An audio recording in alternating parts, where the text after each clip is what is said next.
Hello, Dark Reader, and welcome to the Dark Side of the Library podcast. I'm your host, Katie. Today on this Minisode, I just wanted to do a wrap-up of 2023, some of the books that I really enjoyed, and a few that I couldn't finish, or books that I was just not feeling. And before we get started, I hope everybody had a really awesome holiday weekend or week. Maybe you have been taking this week off. Yay! I hope you've been reading some great books. And we are looking forward to 2024, all the new reads that are going to be coming out. Before we begin, definitely make sure to rate and review on your favorite listening app and to subscribe and comment. Let us know what you've been reading during 2023. What happened to your favorite books? Do you have any suggestions? Leave a comment. We'd definitely love to hear from you. I wanted to just say this was my first year that I actually did the Goodreads book challenge, and I tried to keep track of everything. And I think it's a little skewed because I got really excited and started rating and reviewing all of the things that I've read over the course of many years, of course. Just things that I remember vividly. So it's probably not accurate, but I'm on Goodreads now, just so you're aware. I'm just going to go back and forth and talk about some of my favorites and some of my not so favorites. So I guess the most recent not favorite book that I read this year was The Night House. This is by Joe Nesbo. Basically in this book. And I don't know why, so I DNF'd it probably around 90%, which is kind of crazy because I was already in it, so I don't know why I didn't finish it, but I think I just got so tired. I was just like, I'm done. I can't do any more of this because it was a little ridiculous. The Night House is about this guy named Richard, and his parents passed away in a house fire, and he was sent to go live with his aunt and uncle in a remote town, and he quickly earns this reputation of being an outcast. But this isn't like, oh, well, he's the new kid kind of outcast. He actually is kind of a jerk. So his classmate named Tom goes missing, and everyone suspects him, but it's because he's like this angry kid. He calls this kid I think he calls him like a fatty, or just something really negative and horrible. And he's always picking on him. So he's still hanging out with this kid named Tom, and he goes missing. But he witnesses his friend, not quite friend, whatever he is. Anyway, he disappears because Tom is sucked into the receiver. And Richard sees this whole thing happen. And of course, nobody believes him, because why? So that's like the first possible thing that happens in the book.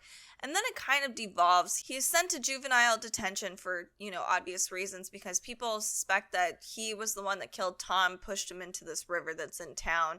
And he meets he's bunked with these weird kids in there. And the whole story kind of devolves into something a little different. It's like a little bit of a fever dream, but it's not done necessarily well, in my opinion. I got lost in the narrative. I felt like the twists and turns were a little too ridiculous, and it ended up becoming that whole snow globe trope where it's like, oh, all of it was an illusion, and I hate that stuff. And I didn't even finish it. So I got about 90% through the novel. I don't even know what the last twist was. Apparently there was one other one that kind of maybe wraps the story together. It just really wasn't my favorite, but the whole thing sounded really entertaining and a lot of fun. It didn't hit me. And the cover of the book is excellent. So it's one of those where I was like, ooh, the cover and the summary all sound great. So that was one of my DNFs this year, and it was most recent. It's The Night House by Joe Nesbo. So one of the pros for this year that I had, and this one was another one where I couldn't stop looking at the cover. I had a problem, but it definitely lived up to the cover and its weirdness, and even just some of the hype that was being tossed around on the internet. For me, at least, it is Maeve Fly by C.J. Lead. So I really liked this book. It was trippy. It definitely had American Psycho vibes going on here. Basically like female version of Patrick Bateman, but not quite, because it doesn't have to do with social class. She's just really just a messed up person, which is really interesting. So we have a character whose name is Maeve, of course. So she works at allegedly probably Disneyland, the happiest place in the world, and she loves her job. She is everybody's favorite ice princess, so probably Elsa, but none of this is actually like explicit here. She plays this role during the day, and then at nighttime she haunts the dive bars with a drink in one hand and a book in another, and she is just kind of one of those people. That is until a character named Gideon Green, who's her best friend's brother, moves into town, and he kind of starts to jolt something in her. She was already a pretty dark person. You wouldn't expect that, though, because of just the role she plays. But she already is innately a kind of a darker person. She just wants to work at Disneyland, but she loves horror movies, does her thing.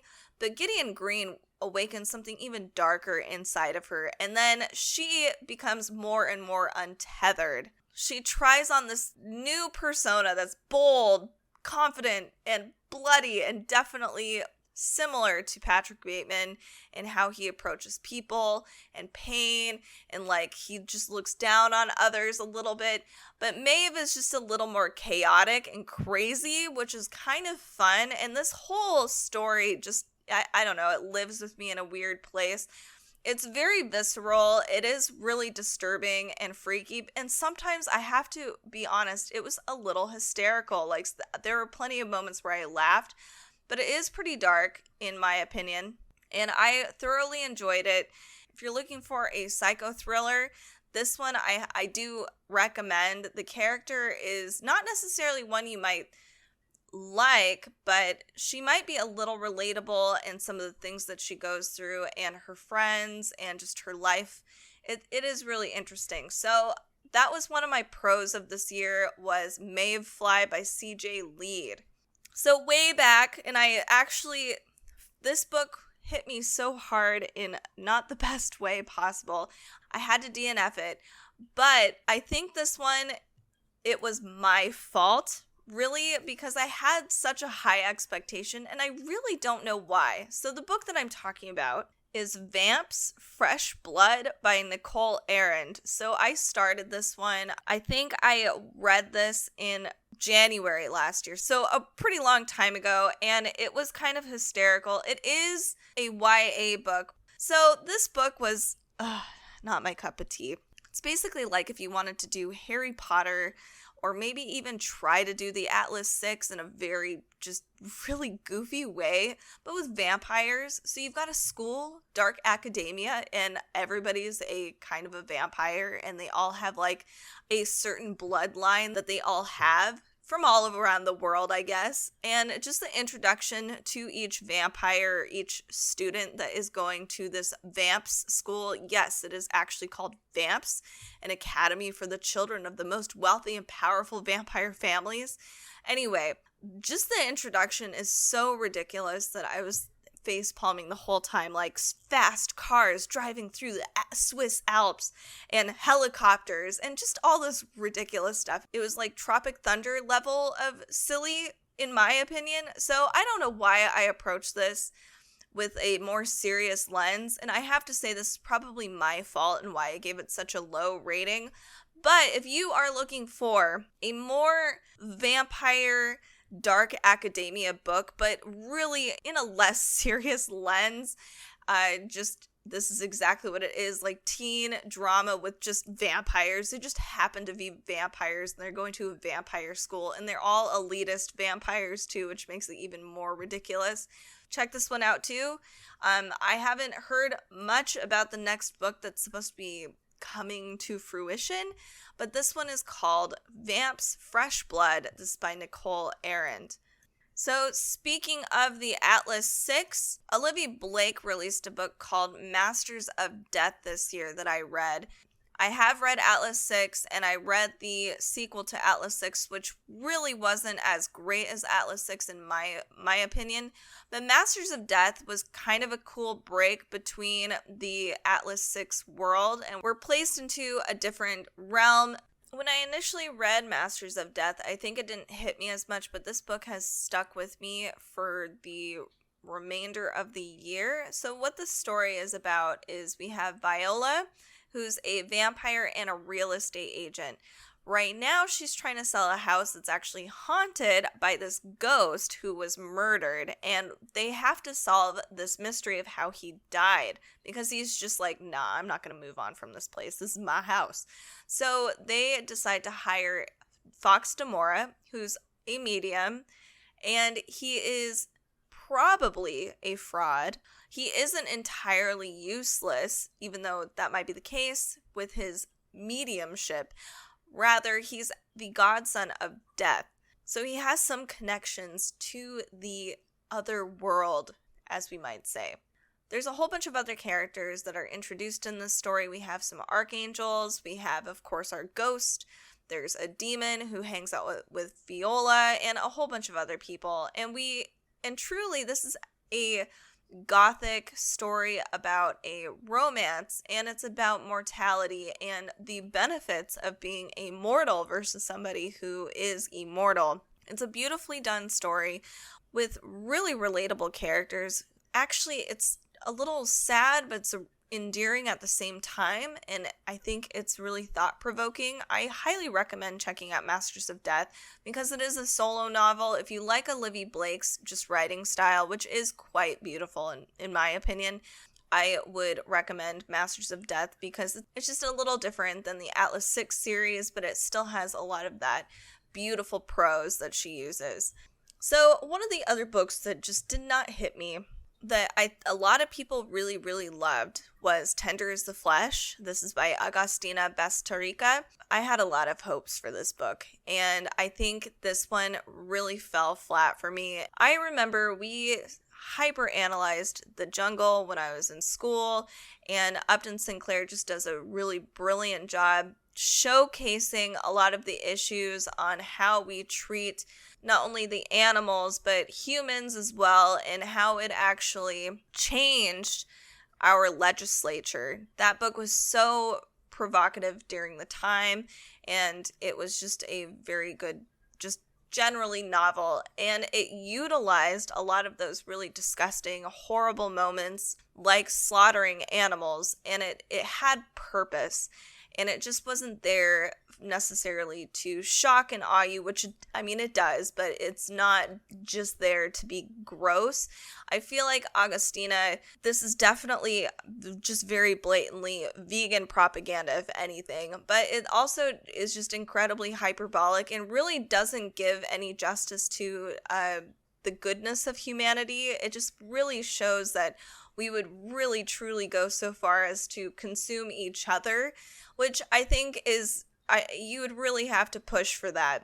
I think that requires more than just, hey, we really like meat and we like it so much we'd eat each other. I just think it's ridiculous, and it just is this shock factor that just kind of continues on, and it snowballs, and it of course touches on greed and keeping these sorts of industries going.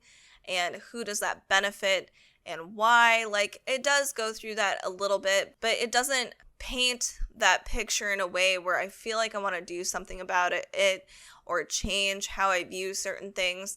It just overall was just, I don't know, gross. I just didn't think it was very profound. So I wasn't a huge fan of Tender is the Flesh, but I do know a lot of people who love that book. So I would give it a try, though, because it's one of those novels that's probably going to be around for a bit and has made an impact on some people. So one of the other books that I read this year that I really, really enjoyed was Chlorine by Jade Song. This novel is about a swimmer whose name is Ren, and she is obsessed with the pool. Her teammates are her friends, and her coach is basically her guiding light, a secondary parent, if you will. And she swims well enough that she's going to get scouted. She can get scholarships to go to a better college, and her parents will love her. It's a lot of different themes in here. So she, though, has all of these dreams and drive. She is a little delusional because she thinks that she is a mermaid. She grew up on stories about sirens and mermaids and creatures of the deep oceans and rivers and the creatures that would call sailors to their doom. And she wanted to be one of these creatures. She wanted to be a mermaid. So this has a lot of interesting themes in here. We have this is a coming of age story specifically for a Chinese American girl. It talks about some of the relationships between coaches and athletes. Some of it can blur the lines and be incredibly problematic and inappropriate and very harmful. It definitely talks about identity from yourself or who you want to be too. It's a very interesting story, and I have not seen a lot of creepy mermaid books in a while. It's not something that usually happens. This year, though, there's been a couple cool mermaid books that came out, and Chlorine was one that kind of stuck with me because of the imagery and how a little nutty Ren can be, and just some of the scenes in there were really crazy, and I enjoyed it. I thought it was a cool summer read, so I wanted to present that to you as one of my top-ish books from 2023 that I did read. So some of my other favorite books from this year, though, I would have to say is Junji Ito's Tombs anthology graphic novel series was one of my favorites by far. I thought I was going to take my time with that graphic novel, but I read it in the afternoon. That's how fun it was. It has stories for everybody. So if you like haunted houses, there's a haunted house story. If you like creepy, weird body horror, there's of course that in there. There's some weird psycho thriller stuff in there. There's literally something for everybody.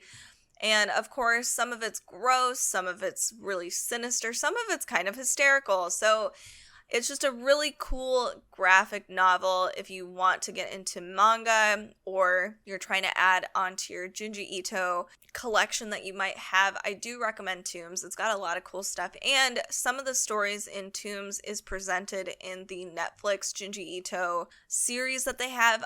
It's not my favorite Netflix show. I don't know what it is, but I do like that we get to see some of the stories brought to life. But I do think the manga is substantially better, which is kind of crazy. I also really enjoyed Justin Cronin's The Ferryman. Granted, I have not read his other book. I admit, this is actually one of Carrie's favorite books is The Passage. This is actually my first Justin Cronin book that I have read, but The Ferryman was a really interesting sci-fi thriller, in my opinion. I thought it was interesting and well done. I liked the writing style. It was a very long book, though. So what the story is about is we have this place called Prospera, and it's a island paradise. We have lucky citizens who enjoy really, really long and fulfilling lives until the monitors that are embedded in their forearms, which are meant to measure their physical health and psychological well-being. If it falls below 10%, they retire themselves, and they embark on this ferry ride to an island that's known as the Nursery. And their bodies are renewed, their memories are wiped clean, and they are ready to restart life. So interesting, right? You would think, oh, that sounds pretty great. We have Proctor Bennett, who is a part of the Department of Social Contracts. He's been very happy being a ferryman. He shepherds people through the retirement process, and sometimes if need be, he enforces it, because not everybody wants to be reset, because it's like, oh, well, now I have to reset everything. I won't be able to have my daughter, my wife, or whoever. Anyway, so Proctor has been dreaming. And that's not normal. You're not supposed to be able to dream at all. And his monitor begins to drop very, very fast. But he has to, the peak of this story is that he has to retire his own father, who gives him this weird cryptic message before he's wrestled and forced onto the ferry to the Nursery. We learn about this group, this resistance group called the Arrivalists, who are trying to revolutionize everything and tell the truth about what is actually going on this, of course, beautiful utopia, which is actually, of course, a dystopia. So this is an interesting story. I enjoyed it, and it was one of my top reads of this year. So if you're looking for something a little more sci-fi and dystopian, this one was a pretty fun book. And finally, I would say my next read that I enjoyed that kind of stuck with me is this, I guess it's kind of a novella. really. It's not very long. It's The Salt Grows Heavy. This is by Cassandra Khaw. I'm really loving Cassandra Khaw's writing style in particular. Just the stories themselves can be a little nutty. So this one is about a mermaid and a plague doctor. So automatically I'm like, what? Why are those two things together? But I like that. It's kind of wild. So this is a fairy tale, a really dark one. It actually, right out the gate, presents a very morbid world. Everything is described in a very dark, skeletal, visceral way, but very subtle throughout. So we have a mermaid who comes to shore and weds a prince. The mermaid's daughters have devoured the mermaid kingdom and burned it to ashes. On the run, the mermaid is joined by a mysterious plague doctor with a darkness of their own. Deep in the eerie, snow-crusted forest, the pair stumble upon a village of ageless children who thirst for blood, and the three, quote, saints who control them. The mermaid and her doctor must embrace the cruelest parts of their true nature if they hope to survive. This book was fun because, well, one, it was short. It was a very easy breezy read, great summer read too, and honestly wintertime because everything is done in that wintry environment. One of the themes that I thought was really great in here is that a lot of characters, especially for talking about monsters, if they tend to be like more female oriented monsters like mermaids, harpies, witches, they are wild and they're chaotic and they are there to devour men usually. So it talks about those themes in fairy tales in a really subtle way and what the importance of those themes are and how that applies to just being, you know, a wild female in general, a quote wild female, somebody who's not contained and polite, and you know, what does that actually mean and what that looks like. And honestly, it's a-okay. Like, let's show our teeth. It's a really cool book, and I know Cassandra Khaw is one of those authors that is kind of up and coming. They have a beautiful writing style, and I love that we have a non-binary character in here with the plague doctor. They are a really cool character just in general, and both of these characters combined have very interesting brief backstories that apply to what they're going through currently, but they are also so deeply set in the audience, our own belief systems, that we can kind of imply how these characters go about dealing with these particular issues that come to fruition throughout this novel. So this one's really great. Cassandra Khaw is amazing. I love their writing style. So The Salt Grows Heavy was another great book.